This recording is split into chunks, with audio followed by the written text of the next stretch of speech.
안녕하세요. 오늘도 사연살롱을 찾아주셔서 감사합니다. 저는 서울 성동구에 살고 있는 30대 후반의 여성이에요. 한때 저는 사랑하는 사람과 함께하는 걸 꿈꿨었는데요.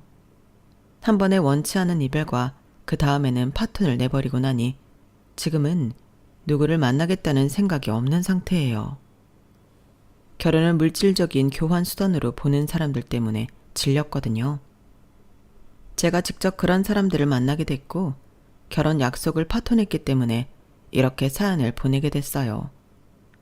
그럼 더 길게 설명하지 않고 본격적인 이야기 시작해 볼게요. 저는 작지만 알찬 사업을 하시는 아빠와 초등학교 선생님인 엄마, 그리고 저, 이렇게 세 식구로 된 단란한 가정에서 자랐어요. 아빠는 회사 직원의 일부를 보육원을 나와 갈 곳이 없어진 갓 20살이 된 사람들로 채우셨어요. 항상 그러셨죠. 아빠의 지로는 이랬어요. 내가 잘 되는 건 운이 좋아서야. 그러니 그 운을 남에게 나눠주는 것도 할 줄 알아야지. 우리 회사에서 일을 배우고 다른 데 가도 좋다. 아빠는 우리 회사가 스물이 되어 사회에 나온 아이들에게 희망이 됐으면 좋겠다. 부창부수라고 엄마도 한 달에 한 번은 하루를 비우고 봉사활동을 다니셨어요. 그러니 저도 자연스럽게 엄마를 따라 봉사하는 걸 당연하게 생각하며 자랐죠. 엄마는 낙후된 지역의 노인분들을 위한 봉사를 많이 하셨는데요. 어린 제가 가서 할머니 할아버지들 안마를 해드리면 다들 그렇게 좋아할 수가 없더라고요. 아유, 어쩜 이렇게 안마를 시원하게 잘하니? 어린데도 참 야무지구나. 얼굴도 이쁘고. 우리 손녀 생각난다. 방앗간 내는 손녀라도 있지. 나는 아무도 없다고. 에휴, 저런 손녀 하나만 있어도 얼마나 좋을꼬. 밥 안 먹어도 배부르겠어. 칭찬을 들으면 기분이 좋아 더 열심히 했던 것도 같네요. 그뿐 아니라 김장철엔 김치도 해서 혼자 사시는 분들한테 나눠드리고 반찬도 도우미 아주머니와 대량을 만들어 갖다 드리기도 했어요. 저는 자연스레 그렇게 나누는 게 당연한 걸로 알고 컸고요. 대학 졸업 후에는 처음부터 아빠 회사에서 일한 건 아니었어요. 대기업에서 6년간 일을 했었네요. 그러고 아빠 회사의 중간 관리직으로 갔는데 아무래도 회사 분위기나 시스템이 조금은 다르다 보니 처음에는 어려움도 있었지만 금세 적응했어요. 그게 아빠 회사라서라기보다는 회사 직원 대부분이 아빠한테 불만이 없어서였어요. 저는 아빠 딸이라는 걸 말하지 않았기 때문에 제 앞에서 일부러 아빠에 대해 좋은 말을 하는 게 아닌 진심이란 걸 알아서 정말 뿌듯했고 회사에 금방 정을 붙였어요. 아빠는 여전히 보육원을 나온 아이들 중에서 우리 회사에서 배울 수 있는 기술직을 원하는 사람들을 취직시켜 주고 계셨어요. 다른 부서 과장님은 이런 말도 했죠. 사장님 같은 분이 있다는 게 세상에 희망이 있다는 증거야. 어려운 사람들 일부러 채용하지 월급 한 번 밀린 적 없지. 직원들한테 함부로 하지 않지. 그래서 내가 계속 여기 다닌다고. 그러고 보니 정말 작은 회사인데도 이직률이 아주 낮은 회사가 우리 회사더라고요. 저는 아빠가 너무 자랑스러웠어요. 그렇게 하루하루 뿌듯함 속에 일을 하던 중 남자를 사귀게 되었는데요. 대학 선배였고 통번역 일을 하는 사람이었어요. 자기 일을 정말 좋아해서 열심히 하는 모습에 반했었죠. 남친은 출장을 가게 되면 꼭 거기에서 사진을 찍어 인화해서 선물로 주곤 했어요. 혜주야, 이거 봐. 하늘이 정말 이쁘지? 아침에 해가 뜨는데 이렇게 하늘색이 예쁘게 변하더라. 너한테 꼭 보여주고 싶었어. 고마워, 오빠. 덕분에 나한테 멋지고 아름다운 사진이 100장은 넘겠다. 100장은 너무 오버하는 거 아니야? 내가 본 걸 너한테도 보여주고 싶은 거야. 이렇듯 따뜻하고 상냥했던 저보다 2살 많은 남친은 남자답게도 해서 저를 잘 이끌어주는 사람이었어요. 그러니 결혼은 당연한 거였고요. 양쪽 집안에 인사도 드리고 상견례까지 하고 저희는 결혼식을 향해 하루하루 지내는 일만 남았었네요. 아들만 둘 있는 남친 집에서는 저를 딸처럼 여겨주셨고 오로지 저만 바라보고 사시던 부모님은 남친을 아들처럼 아껴주고 좋아하셨어요. 누가 봐도 집안 어른들까지 아주 잘 만났다고 할 정도였죠. 하지만 이 모든 걸 남친이 어느 날 일을 하다가 쓰러지면서부터 무너져 버렸어요. 남친은 회사 중역에 통역을 맡아서 회의를 하다가 갑자기 쓰러졌다고 했어요. 연락을 받고 응급실에 부랴부랴 간 저는 헬스한 얼굴로 누워있는 남친을 보게 됐네요. 바쁘다고 일주일 정도 못 본 것 같은데 저렇게 다른 사람이 되어 있다니 놀랍기만 했어요. 그리고 저도 모르게 눈물이 나왔어요. 정신을 차린 남친은 저를 보더니 일어나려고 하더군요. 제가 말리며 말했어요. 아프면 회사를 쉬면 되지 뭐하러 억지로 나가서 일을 하다가 이렇게 쓰러져. 결혼 전에 이러면 어쩌려고 그래. 나 걱정시키고 싶어? 그럴 리가 있어. 미안해. 요새 좀 어지럽고 소화도 안 되기는 했어도 대수롭지 않게 생각했는데 이렇게 될 줄은 생각도 못했어. 내가 MRI고 뭐고 다 찍어달라고 했어. 혈액 검사도 전부 다 한댔고. 그것 말고도 병원에서 시키는 거 전부 다 해야 돼. 알았지? 알았어. 혜주 네가 시키는 대로 다 할게. 남친은 저를 보고 애써 웃었지만 힘이 하나도 없었어요. 그런 모습을 보는 저는 너무 속상했고요. 그때까지만 해도 심각한 병이 있을 거라고는 남친도 저도 상상하지 못했어요. 제가 남친한테 몸 좀 아끼라고 엄포 놓느라고 그런 거였고 이참에 건강검진 제대로 하면 좋을 것 같아서 그랬던 것 뿐이었죠. 하지만 마른 하늘의 날벼락이라고 남친은 뜻밖에도 최장한 말기 판정을 받았어요. 저와 남친은 잘못 나온 검사일 수도 있다고 생각해 소위 말하는 빅5 병원 중에 한 곳에 가서 다시 전부 검사를 했네요. 하지만 결과는 마찬가지였어요. 눈앞이 캄캄해진다고 하잖아요. 저는 정말 그걸 실제로 겪었어요. 남친은 암 환자가 되어 항암 치료에 들어갔고 그 모습을 보는 저는 황망하기 그지없었어요. 남친이 힘들어하는데 저는 아무것도 해줄 수 없다는 게 제일 힘들더라고요. 오빠 너무 힘들어하는 것 같아서 어쩔 줄 모르겠어. 차라리 내가 할 수 있으면 내가 했으면 좋겠어. 오빠처럼 좋은 사람한테 왜 이런 일이 일어났지? 너무해 진짜. 그런 말 하지 마. 생각해보면 내가 내 몸을 너무 혹사했어. 그저 내가 원하는 일이라고 몸이 힘든 거 무시하고 막 나가다가 이렇게 된 거야. 나야말로 혜주 너한테 정말 미안하다. 결혼 앞두고 이렇게 돼버려서. 혜주 웨딩드레스 입은 거 보고 싶었는데. 저는 남친이 보고 싶은 제 웨딩드레스 모습을 직접 보게 해줘야겠다는 일념으로 열심히 간호를 했어요. 하지만 남친은 하루가 다르게 쇠약해져 가기만 했고 항암 치료도 그닥 효과가 없는 것 같았어요. 병원에서도 사실상 힘들다고 했고요. 차라리 오빠랑 산으로 들어가 버릴까도 생각했었는데요. 오빠는 그렇게 하고 싶지 않다고 하더라고요. 그게 정말 나을지 보장이 없다면서요. 어느 날 오빠가 저한테 이렇게 말하더라고요. 혜주야, 널 만났던 것만으로도 내 삶은 굉장히 멋졌다고 확신해. 날 만나주고 내 옆에서 있어줘서 진심으로 고맙다. 오빠, 그게 무슨 소리야. 왜 떠날 사람처럼 그런 말을 해. 오빠 괜찮아질 거야. 그러니까 약한 소리 하지 마. 그토록 기적이 일어나길 바랐지만 남친은 몇 주 후에 세상을 떠나고 말았어요. 정말 믿어지지 않았고 모든 게 거짓말 같기만 했어요. 식장에서도 내내 멍하니 있다가 미친 듯이 울다가를 반복했네요. 남친 부모님은 그런 저를 불러 이렇게 말씀하셨어요. 혜주야, 우리 아들 끝까지 지켜봐줘서 고맙다. 태훈이가 행복하게 저 세상 갔을 거다. 그리고 우리 인연도 여기까지인 것 같다. 네가 태훈이보다 더 좋은 사람 만나서 잘 사는 게 우리도 돕고 태훈이도 편하게 해주는 거야. 알았지? 그러니 우리 이제 그만 만나고 각자 갈 길 가자꾸나. 그게 어떤 말인지 너무 잘 알기에 저는 그저 울기만 하고 아무 대답도 할 수 없었어요. 저는 남친 부모님 옆에 남고 싶었지만 그게 더 그분들 마음을 후벼 판다는 것도 알고 있었거든요. 저를 볼 때마다 아들 생각이 날 텐데 얼마나 가슴이 아프시겠어요. 그렇게 저는 남친 부모님과도 이별을 하고 말았네요. 한동안은 눈물이 마를 날 없이 지냈어요. 물론 부모님 앞이나 회사에서는 티를 내지 않았지만 매일 울면서 남친 생각을 했어요.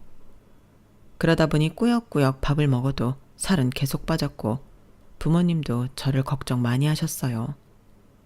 그래서 일부러 저를 한 달 동안 유럽 여행도 보내시고 같이 국내 여행도 많이 데려가 주셨죠. 그래도 안 되겠는지 하루는 엄마가 저한테 말씀하셨어요. 혜주야, 차라리 힘들다고 말해. 그리고 울어. 누가 너더러 울면 안 된다고 할 사람 있니? 그냥 속 시원하게 울어라. 우리 너무 배려하지 않아도 되니까 아무 때나 너 하고 싶은 대로 해. 엄마의 그 말에 저는 무너지고 말았네요. 엄마 품에 안겨 어릴 때로 돌아가 얼마나 울었는지 몰라요. 엄마도 저를 안고 펑펑 우셨고요. 그렇게 엄마와 껴안고 하룻밤 자고 났더니 좀 개운하긴 했어요. 세상이 좀 다르게 보이기도 했고요. 부모님도 그새 안색이 안 좋아지셨다는 걸 깨달았어요. 제 걱정을 하느라 그렇게 되신 거였죠. 저는 이대로 있어서는 안 되겠다고 남친이 저 세상으로 가고 1년도 더 지나서야 깨달았어요. 그때부터 기운을 차리고 회사 일도 더 생기 있게 해나갔고 엄마와 함께 김장 담궈서 어려운 분들에게 나눠드리기도 했네요. 여기저기 봉사도 다녔고요. 할머니, 어깨 많이 뭉쳤으니까 꼭 물리치료 받으러 가세요. 끼니 거르지 마시고 꼭 챙겨 드시고요. 아셨죠? 반찬 없으신 말만 하세요. 제가 갖다 드릴 테니까 아껴서 드시지 마시고요. 아유, 이렇게나 나를 생각해 주다니 너무 고맙네. 내가 말년에 무슨 복으로 아가씨 같은 사람을 만났을까? 내가 괜히 젊은 사람 고생시키는 것 같아 미안해. 그런 말씀 마세요. 저 괜찮으니까 말씀만 하세요. 그게 전 더 좋아요. 그러면서 운동도 시작했어요. 새벽 달리기를 하다가 본격적으로 PT를 등록했고 전문 트레이너의 도움을 받으며 운동을 하다 보니 마음도 새로워지더라고요. 이것저것 배우러도 많이 다녔고 영화도 많이 봤어요. 그렇게 혼자 있는 시간을 갖지 않고 활동을 많이 하다 보니 조금씩 남친을 떠나보낼 수 있게 되더군요. 시간이 지나며 가슴속의 상처도 점점 아물어서 남들처럼 평범하게 살 수 있게 되었어요. 그렇게 정신없이 살다 보니 어느덧 7년이라는 시간이 흘렀고 제 나이는 30대 후반을 향해 가고 있었어요. 정신을 차려보니 친구들은 대부분 결혼을 했고 학부모가 된 사람도 있더라고요. 문득 쓸쓸하다는 생각이 들었는데 지인이 저한테 소개팅을 하라고 하더라고요. 변호사라고 해서 만나기 부담스러웠는데 지인 손에 잡혀 억지로 만나는 곳까지 끌려갔어요. 그렇게 어색한 첫 만남을 갖고 난 후 보니 의외로 저와 잘 맞는 부분이 있는 것 같더라고요. 혜주 씨는 어떤 인생을 꿈꾸세요? 낭만적으로 들리겠지만 목표가 뭔지 알고 싶네요. 전 제 일도 잘하고 힘든 사람들도 돕고 싶어요. 인생은 혼자만 살아가는 게 아니라 세상하고 더불어 살아간다고 생각하거든요. 저도 공경에 처한 사람들을 돕고 싶어서 변호사가 됐어요. 저로 인해서 법을 잘 몰라서 어려움을 당한 사람들이 안심할 수 있다는 게 참 좋더라고요. 괜찮은 사람이다 싶었고 그렇게 전 그 남자와 연인이 되었어요. 남친이 저 세상으로 가고 7년이 넘어서야 새로운 사람을 만난 거였어요. 새 남친은 저한테 상냥하고 좋은 사람이었어요. 한 번은 휴일에 같이 교회로 놀러 갔다가 피곤해서 힘들다고 하자 저를 업고 응급실에 가려고 하더라고요. 피곤한데 왜 나와도 괜찮다고 했어. 그럴 때는 쉬어도 되는데. 안 되겠다. 응급실 가서 링거 한 대 맞자. 아니야. 그럴 정도는 아니라고. 오버하지 마. 내가 진짜 힘들었으면 오늘 나왔겠어? 그럼 내가 업고 가지는 않을 테니까 링거는 한 대 맞자. 아니다. 서울 올라가서 맞을까? 그게 낫겠다. 이렇듯 남친은 제가 조금만 다치거나 아파도 엄청 마음을 쓰고 배려를 해줬어요. 게다가 저의 사소한 취향까지 신경을 써줬죠. 하루는 남친이 디저트 박스 하나를 내밀더라고요. 유명하기도 하고 비싼 거라서 지나가는 말로 먹어보고 싶다고만 했던 거였어요. 경호씨, 이거 어떻게 샀어? 여기 요즘 줄 엄청 길게 서잖아. 가격도 만만치 않고 금방 품절되는데? 그래서 문 열기 30분 전부터 가서 줄 서 있었어. 나는 디저트 뭐가 맛있고 그런 거 잘 모르긴 한데 혜주 너 추천으로 먹은 거 다 맛있더라. 그리고 이거 네가 진짜 먹고 싶어 했던 거 아니야? 남친이 이 정도는 해줘야지. 아니, 일도 바쁜 사람이 어떻게 줄 서서 살 생각을 했어. 정말 고마워, 경호씨. 이렇게 제 마음을 헤아려주고 저를 위해 중고등학생들과 대학생들 틈에서 줄까지 선 남친을 보며 이런 사람이라면 평생을 함께해도 되겠다는 생각이 들었어요. 그래서 만난 지 6개월도 채 안 되어 결혼을 약속하고 남친 집에 인사를 드리러 갔어요. 남친은 저를 처음 만났을 때 아버지가 몇 년 전에 돌아가셔서 어머니만 있다는 얘기를 했기에 그런 점들은 알고 있었어요. 아버지가 돌아가시면서 집안 형편이 전보다 더 안 좋아졌다는 것도요. 남친의 본가는 수도권 외곽에 있는 연식이 오래된 아파트였어요. 저는 제 시댁이 잘 살고 말고는 신경 쓰지 않았어요. 그런 걸 따져가며 사람 만나라고 배우지 않았으니까요. 남친 집에 가서 인사를 드리고 남친 어머니와 같이 밖에 나가서 식사를 하기로 했어요. 남친 어머니가 무슨 음식을 하면 좋을지 모르겠다고 걱정하셨다길래 제가 나가서 먹자고 했죠. 그렇게 집에서는 인사만 드리고 셋이 나와서 운치 있는 한옥 한정식에 가서 식사를 했어요. 남친 어머니는 저희 아버지 사업에 대해 이것저것 물어보더군요. 아버지 회사 직원은 몇 명이나 돼? 수익은 잘 나오는 편인가? 직원은 꽤 있어요. 강소업체니까요. 회사가 그래도 설립 연도가 꽤 돼서 자리는 잡혀 있다는 것까지만 말씀드릴게요. 그럼 아가씨는 월급 얼마나 받아? 아버지 회사니까 딸이라고 돈 더 받나? 보너스니 뭐니 더 잘 챙겨주겠네? 회사 방침에 따라서 받지 제가 더 받고 말고 하는 건 없어요. 저는 좀 당황스러웠지만 곤란하지 않은 선에서 대답을 했어요. 남친은 남동생도 한 명 있었는데 뒤늦게 식사 자리에 오더니 꽤나 무례한 질문을 하더라고요. 형수, 솔직히 우리 형 변호사라 잡은 거죠. 그 집안처럼 장사로 돈 번 사람들이 원하는 게 사회적 지위잖아. 그러니까 우리 형같이 돈도 잘 벌고 존경받는 변호사인 게 좋겠지. 형수 완전 노났네요, 인생. 첫 만남에서 너무하는 것 같아 집에 돌아오는 길에 남친한테 섭섭한 티를 냈어요. 근데 경호씨 어머니도 그렇고 동생도 그렇고 돈 얘기에 변호사가 어쩌고 저쩌고 왜 그런 말들만 하는 거야? 어머니도 너무 돈 얘기에 집착하시는 것 같아서 기분이 좀 그랬어. 아빠 돌아가시고서 갑자기 집안이 어려워졌다고 했잖아. 그 후로 엄마가 이래저래 마음고생 몸고생 하셔서 더는 고생하고 싶지 않다는 생각이 있으셔서 그래. 혜주 너네는 살면서 경제적인 일로 큰 굴곡이 없었던 것 같으니 궁금해서 그러신 거고. 그러니까 너무 마음에 두지 마. 남친 말대로 저는 그렇게 이해하기로 했고 남친도 저희 집에 인사를 왔어요. 남친이 워낙 밝고 사교성 있게 행동하니 부모님은 웃으며 맞아주셨어요. 저한테만 잘하면 된다고 하셨고요. 아버님 회사에서도 어려운 일 있으면 저한테 연락 주세요. 부담 전혀 가지실 필요 없습니다. 회사에 법적 대응을 하는 부서가 있기는 하니만 자네 말도 기억해 두겠네. 남친은 그 후에 저와 엄마가 봉사활동하는데도 따라와서 같이 봉사를 했어요.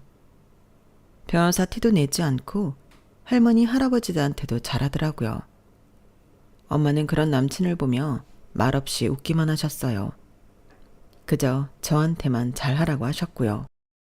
지금 생각해보면 부모님은 남친이 썩 마음에 들지는 않았지만 저 생각해주는 마음 하나만 보셨던 것 같아요. 그렇게 시간이 지나 상견례 날이 되었어요. 상견례 자리에서는 저희 신혼집 이야기도 나왔고요. 남친 어머니는 굉장히 곤란한 표정으로 이렇게 말하더군요. 사실 저희가 애들한테 좋은 집 구해줄 형편이 안 됩니다. 애 아빠 돌아가신 후부터 계속 힘들었어서 이제 겨우 숨 좀 돌릴만 하거든요. 그런 거라면 걱정 안 하셔도 됩니다.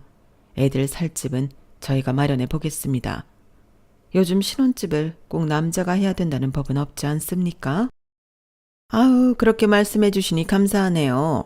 저희가 형편이 안 돼서 곤란했는데 이렇게 마음 트이신 분이어서 다행입니다. 라며 남친 엄마는 부모님 말을 굉장히 좋아했어요. 사실 아빠는 부동산을 몇 개 사둔 게 있어서 그걸로도 꽤 개인 자산을 모으셨거든요. 그래서 저희 집 문제로 곤란할 거 없다고 선뜻 말씀하신 거였어요. 남친 어머니는 집이 해결됐다고 굉장히 좋아했죠. 저 역시 덕분에 신혼생활을 편하게 할 수 있어서 정말 감사했어요. 그날 상견례는 별 탈 없이 잘 마쳤고 그렇게 며칠이 지났어요. 본격적으로 결혼 준비에 들어갈 즈음이었죠. 그런데 남친 어머니가 저를 부르더니 자기가 이것저것 적어봤다며 종이를 건네주더라고요. 예, 혼수 내가 미리 다 적어봤어. 혼수는 여자 쪽에서 해오는 거 너도 잘 알지? 괜히 여기저기 돌아다닌다고 시간 낭비할 거 없다. 내가 적은 대로만 해오면 돼. 아, 네. 근데 가전제품은 비싼 거 사두면 오래 쓸 테니 그렇다 치더라도 가구에 자잘한 것들까지 다 너무 비싼 것들이라 부담스러워요. 그리고 이런 말씀 드리기는 좀 그렇지만 집도 저희 아빠가 해주시는데 혼수까지 이렇게 비싼 걸로만 저희 쪽에서 다 부담하는 건 형평성에 어긋나는 것 같아요. 이게 왜 형평성에 어긋나니? 어차피 넌 우리 경호랑 결혼해서 경호가 벌어다 주는 돈 평생 쓸 거 아니야. 예, 사짜 신랑을 거저먹으려고 들면 되니?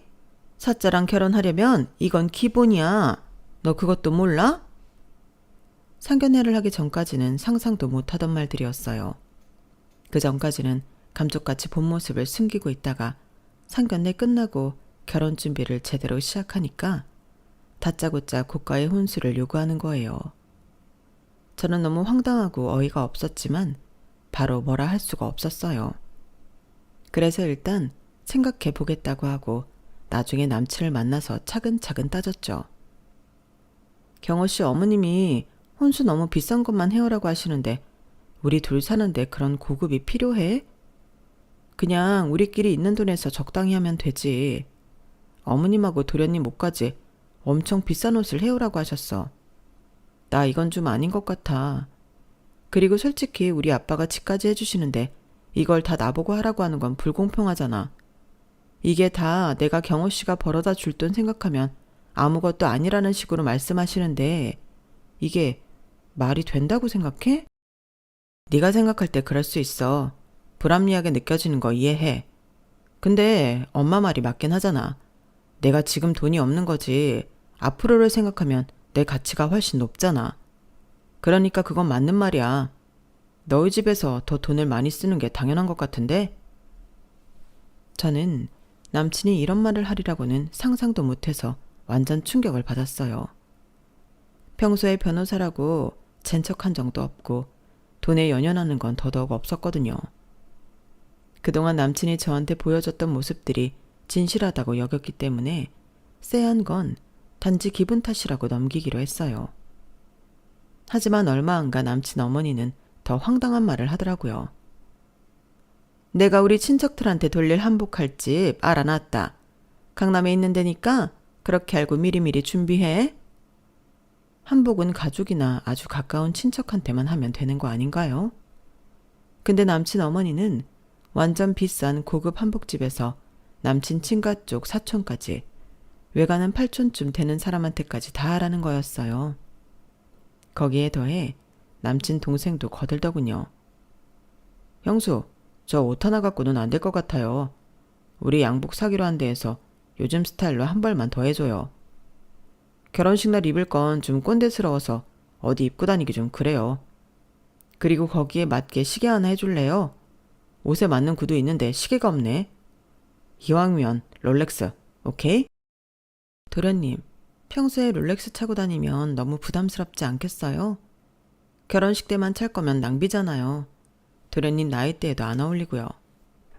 그건 내가 알아서 해요. 형수는 사주기만 하면 되고요. 아, 진짜 갑갑한 사람이네. 이렇게 무례하고 오만한 남친 동생은 얼마 전 회사에서 해고를 당해 집에서 노는 중이었어요. 연예기획사 매니저였다는데 얼마 못 가고 그만뒀다는 거예요. 남친 어머니는 자꾸 저한테 자기 둘째 아들을 우리 아빠 회사에 취직시켜 주라고 하더군요. 하지만 저도 보는 눈이 있는데 그럴 순 없었어요. 제가 안 된다고 하자 남친 어머니는 눈에 쌍심지를 켜고 저한테 뭐라고 하더군요. 너 지금 우리 둘째 무시하는 거야? 걔가 전에 회사는 적성에 안 맞아서 그랬던 거고 앞으로는 뭐가 맞는지 네가 옆에서 데리고 있으면서 이것저것 시켜보면 되잖아. 그렇게 해서 애가 할 수 있는 일을 찾아줘야지. 니네 그것도 회사고 너는 주제의 사장 딸이라고 내 앞에서 잘난 척하는 거냐? 정말 별것도 아닌 것들 사돈으로 드리려니까 배알 꼴려 죽겠네. 이런 지경인데도 남친은 자기 집안에 대해 아무 문제점을 못 느끼더라고요. 오히려 저한테 뭐라고 했어요. 우리 이제 한 가족이야. 좀 엄마 말도 들어주고 해라. 우리 엄마가 그렇게 말도 안 되는 요구를 하는 것도 아닌데. 그리고 형수 될 사람이 통 크게 돈도 쓰고 척척 좀 해주면 좀 좋아. 저는 그렇게 말하는 남친을 보고 전에 쎄했던 게 착각이 아니라는 걸 깨달았어요. 지금까지 알고 있던 괜찮은 사람이 아니더라고요. 그러다가 한번 남친 본가에 갔는데 남친 어머니가 이렇게 말했어요. 너 결혼하고 나면 우리 집 주위에 한 번은 올 거지? 내가 우리 경호 변호사 만드느라 얼마나 했었는데. 당연히 며느리인 네가 그 정도는 해야 되지 않겠어? 마음 같아선 나랑 같이 살라고 하고 싶은데 많이 봐준 거다. 어머니, 그건 좀 힘들 것 같아요. 제가 평일에 노는 것도 아니고 계속 출근하는데요. 주말에라도 좀 쉬어야 되고요. 2주에 한 번도 아니고 매주는 좀 힘들 것 같아요. 내가 널더러 매일 오라고 해? 일주일에 한 번 오는 게 뭐가 어렵다는 거냐? 아, 나 정말 요즘 것들은 며느리 노릇 안 하려 든다더니 내가 딱 그런 며느리를 만났네. 저는 이 결혼을 하는 게 정말 맞는지 심각하게 고민하기 시작했어요. 분명히 상견례 하기 전까지만 해도 이렇지 않았는데 상견례 끝나고 결혼식 날짜 잡히고 나니 다들 이렇게 변하는 건지 이해가 안 되더라고요. 결혼을 깨고 싶은 생각만 굴뚝같이 커지던 어느 날 아빠가 말씀하셨어요. 혜주야, 내가 니들 신혼집으로 알아봤는데 평수가 24평짜리 딱 괜찮은 게 있더라. 둘이 살 건데 그 정도면 충분하지 않겠니? 그럼 아빠 당연하지. 그것도 클 것 같아. 청소니 뭐니 손 가는 것도 많은데 더 클 필요도 없고. 아빠 정말 고마워요. 저는 다음날 남친을 만나 신혼집 이야기를 했어요. 그런데 남친이 생각지도 못한 말을 하는 거였어요. 24평이라고? 난 당연히 36평이나 40평 정도 생각하고 있었는데. 야, 24평이 뭐야? 24평이 뭐냐니. 우리 둘이 살기에는 그것도 넓지 않을까? 방도 3개라는데. 아빠가 나 생각해서 신혼집 해주신다는데 그게 몇 평이든 감사할 일 아냐. 그러지 말고 이왕 해주시는 거 더 큰 집 알아봐달라고 해. 장인어른 사업하시면서 왜 그렇게 시야가 좁으시냐. 나 변호사야, 변호사. 변호사가 누가 20평대 아파트에서 신혼을 시작하겠냐? 내가 최소 30평까지는 양보할 테니까 그렇게 말씀드려. 그거 못 해준다고 하시면 이 결혼 물린다고 해. 난 이 결혼 못하겠어. 순간 그동안 애써 버티고 있던 제 마음이 남친한테서 완전 떨어져 나갔어요. 남친 어머니나 동생이 말도 안 되는 요구를 하는데도 남친은 저한테만 뭐라고 했었잖아요. 쎄한 느낌이 맞았던 거였어요. 남친은 봉사를 좋아하고 털털한 사람이 아니라 자신이 변호사라는 걸 이용해서 저희 집에서 뜯어낼 수 있는 대로 뜯어내려는 못된 인간이었어요. 그래서 저도 남친한테 말했어요. 그래, 그럼 하지 말자. 아파트 평수 때문에 결혼 안 하겠다는 사람하고 어떻게 살겠어. 됐으니까 끝내자. 뭐? 너 진심이야? 괜히 센 척하지 마. 그러다 후회해. 너 변호사랑 결혼하는 거야. 그런데 너나 니네 집은 너무 아니란 것 같아. 솔직히 우리 엄마가 뭘 그렇게 무리한 요구를 했냐? 내 동생도 마찬가지야. 내가 40평 아파트 받아도 우리가 손해나는 건데 그걸 모르냐? 그래, 너 손해니까 하지 마. 나도 결혼을 자기 직업 앞세워서 장사하듯 하는 사람하고 하기 싫어. 우리가 너나 니네 집에 빚졌니? 왜 우리가 죄 지은 것도 아닌데 그런 무리한 소리를 다 들으면서 결혼해야 돼? 그러니까 없던 걸로 하자는 거야. 참나. 그러면 뭐 내가 못할 줄 알아? 알았어. 파혼하자. 나도 20평짜리 아파트에서 궁상 떨며 사회노릇 할 생각 없어.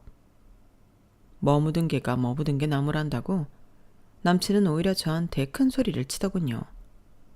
저는 제가 완전 사람 잘못 봤다고 후회를 하며 집으로 돌아왔어요. 그리고 파혼 얘기를 부모님한테 어떻게 전달할지만 고민하고 있었죠. 그런데 황당하게도 다음날 남친 어머니가 저를 회사에서 불러내더니 난리를 치는 거였어요. 너 대체 어떻게 된 거야? 그냥 니네 아버지한테 40평짜리 집으로 해달라고 하면 되잖아. 그걸 못하겠다고 파혼을 해? 네가 지금 경호 안 잡으면 네 손해다. 글로 들어온 복 도로 내쫓는 거라고. 내가 이번 한 번은 참을 테니까 니네 아버지한테 가서 잘 얘기해. 그리고 여기 혼수 목록 다시 가져왔다. 여기 있는 거 그대로 해온다고 하면 내가 없던 일로 넘어가 줄게. 그리고 결혼하고 나한테 한 달에 130만 원씩 보내라. 이것도 내가 많이 봐주는 거야. 대체 어떤 정신 상태면 저런 말을 할 수 있는 건가요? 아니, 변호사 아들이 그렇게 대단하면 더 대단한 여자랑 결혼하면 되지 않나요? 저는 말도 안 되는 소리를 하는 사람들과 더 이상 상대하기 싫었어요. 그래서 혼수 목록을 그 자리에서 박박 찢어 뭉친 다음에 카페 나가는 문 옆에 있는 쓰레기통에 버렸어요. 너 지금 나한테 시위하냐? 넌 무슨 애가 그렇게 무식하니? 니네 집도 그렇고. 네가 변호사 남편 없는데 이 정도도 못한다는 게 말이 돼? 네가 아주 공짜로 우리 아들 가지려고 작정을 했었구나. 네. 그러니까 변호사 남편 얻으면서 아줌마가 말한 대로 다 할 여자 찾으세요. 저는 굴러 들어온 복 그냥 차버리려고요. 이제 더는 엮일 일 없으니까 아줌마라고 할게요. 안녕히 가세요. 사실 아빠는 저희한테 강변뷰에 고급 아파트를 사주시려고 했어요. 제가 24평이라는 것만 얘기한 건 어쩌면 이 인간이 어떻게 나오나 보고 싶었던 건지도 몰라요. 저는 마지막 정리하자는 톡을 보내며 아빠가 사주시라고 했던 아파트 사진을 같이 보냈어요. 그랬더니 득달같이 그놈한테서 전화가 오더라고요. 혜주야, 너 이 아파트인 건 왜 말 안 했어? 여기면 이야기가 다르지. 나는 그저 그런 아파트 해주는 건 줄로만 알았네. 우리 이렇게 하자. 내가 깔끔하게 사과하고 결혼하는 걸로. 그럼 너도 좋고 나도 좋은 거잖아. 뭐가 너도 좋고 나도 좋아. 나는 너 이렇게 속물인 줄 꿈에도 몰랐어. 물론 좋은 걸 바라는 건 당연한 거야. 그런데 결혼을 갖고 장사하려고 했잖아. 너나 니네 엄마나 네 동생이나 우리 집이 무슨 은행인 줄 아나 봐. 난 그런 사람들하고 더는 엮이기 싫어. 내가 이렇게 너한테 제안을 하잖아. 내가 깔끔하게 사과한다고. 솔직히 한 번에 좀 더 자리 잘 잡아보고 싶은 욕심은 있었다. 그건 인정할게. 그래도 우리가 틀린 말 한 거 아니야. 내가 너랑 결혼하면 내 월급 다른 데로 가? 너한테 다 가는 거고 너는 거기에 더해 변호사 사모님 소리 듣는 거잖아. 그럼 그 정도는 감수해야지. 와, 진짜 개소리를 이렇게까지 신박하게 할 수 있다는 게 신기하다. 난 네가 변호사라서 결혼하려던 게 아니었어. 네가 어려운 사람 잘 돌보고 나한테도 배려 잘하는 사람이라고 착각했기 때문이었어. 그런데 너는 그런 건 다 가식이었고 뭐든 돈도 나는 완전 속물인데 내가 왜 너랑 결혼을 하니? 너 변호사씩이나 돼서 머리가 왜 이렇게 나빠? 이게 네가 사과하면 깔끔해지는 거야? 정말 그렇게 생각해? 억지 부리지 마. 니네 집에 돈 싸다가 바칠 여자 찾던지 알아서 하라고. 혜주야, 이러지 말고 내 말 좀 들어봐. 저는 남친 전화를 일방적으로 끊고 그날 저녁 부모님한테 이 모든 이야기를 털어놓았어요. 부모님 역시 황당해서 말을 잇지 못했어요. 하지만 서로를 위하며 결혼까지 가지 않은 걸 다행히로 여기자고 했죠. 그렇게 저희는 결혼 준비하던 모든 걸 중단했어요. 저 역시 전처럼 일상을 보냈고요. 그런데 얼마 가지 않아 이놈이 자꾸 저한테 치근대는 거였어요. 혜주야, 우리 모든 걸 잊고 다시 시작하는 마음으로 만나면 안 될까? 나는 너 없으면 안 될 것 같아. 변호사고 뭐고 그런 거 다 잊고 다시 만나자. 어? 그런데 어느 틈에 아빠가 저를 쫓아오신 건지 저만치에서 오셔서 제 앞을 가로막고 서시는 거였어요. 남친은 놀라서 얼굴이 벌개지더라고요. 너희 쓰레기 같은 놈, 당장 내 딸한테서 떨어져. 내가 너 다니는 로펌에도 다 알아봤는데 네 인성 아주 개차반으로 소문났더라. 네가 네 동료들한테 평생 빨대 꽂을 여자 찾았다고 했었다며. 내 딸을 뭘로 보고 그런 소리를 해? 당장 꺼지지 못해? 아버님, 제가 실수했어요. 사람이 실수 한 번은 할 수 있는 거잖아요. 그러니 노여움을 푸시고 저에게 다시 기회를 주세요. 제가 혜주한테도 잘하고 아버님 어머님한테도 정말 잘하겠습니다. 내가 너 같은 거한테 아버님 소리 들을 이유 없다. 네 속이 뻔한데 나더러 그 말을 믿으라고? 너 계속 이런 식으로 나오면 내가 네 로펌 대표 만날 거다. 저희 대표님을 아버님이 어떻게 만나요?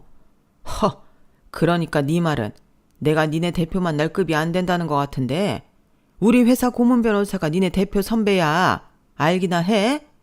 이럴 게 아니라 내가 지금 당장 니네 대표 만나서 따져야겠어. 어디서 이런 걸 고용했냐고 한마디 해야겠다. 아닙니다. 그런 뜻 아니었고요. 일단 알겠습니다. 하더니 남친은 꽁무니가 빠져라 도망가 버렸어요. 진짜 유치한 놈 아닌가요? 그 후로도 그놈은 저한테 문자 보내고 톡 보내고 구질구질하게 굴었지만 저는 그때마다 다 차단해버렸어요. 전화번호를 바꿀까도 생각했지만 그런 놈 하나 때문에 제가 불편하고 싶지는 않더라고요. 그렇게 남친을 정리해버리고 저는 지금 회사 일과 취미생활에 온전히 몰두하고 있어요. 지금 같아서는 그냥 결혼하지 말고 이렇게 사는 것도 나쁘지 않다 싶어요. 제 능력이 된다면 아빠 회사를 나중에 운영해보고 싶기도 하고요. 돈이라는 게 인생에 필요한 거는 맞는데 그게 전부는 아닌 건 확실한 것 같아요. 그게 전부가 되어버리면 사람이 취해지는 건 시간 문제더라고요. 그래서 저는 남친과 파혼한 걸 잘했다고 생각하고 있어요. 제 이야기는 여기까지예요. 다들 어떠셨나 모르겠네요. 제 이야기에 공감해 주신다면 댓글 많이 달아주세요. 끝까지 들어주셔서 감사해요. 오늘 하루도 행복하세요. 여러분, 사연 댓글에 응원과 현명한 조언 부탁드려요.